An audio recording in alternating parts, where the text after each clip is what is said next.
Hindi ko akalaing sa isang iglap may darating na isang katulad mo. Isang katulad mong pinapangiti ako. Lagi akong masaya sa tuwing sumusulpot ka bigla. Binibigyan mo na sigla ang malungkot kong diwa. Mga banat mo man ay palaos na, pero sa'yo pa rin ako kinikilig ng sobra. Sa taglay mong kakisikan at kagwapuhan, madami talaga ang nagkakandara pa ng mga kababaihan. Pero heto ka sa tabi ko, binibigyan ng kulay ang madilim kong mundo. Ewan, hindi ko mapigilang ngumiti kapag kasama ka. Ang lakas kasi ng karisma mo, sobrang iba. Lalo pag nagtititigan tayong dalawa. Nakikita ko ang sarili ko sa linaw ng iyong mga mata.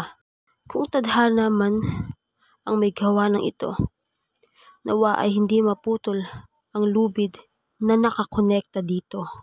Nang tayo ay maging masaya sa dulo at hindi sana magbago sa isa't isa ang ating pakikitungo.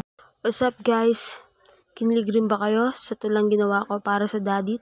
Tingin nyo, ito kaya ang nararamdaman ni Medit para kay Kalingap Dan? Kung kinilig kayo, ay please huwag nyo kalimutang mag-comment po.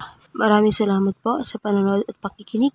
Please do not forget to like, leave a comment, share, and subscribe po sa aking munting YouTube channel. Maraming salamat po. God bless us all.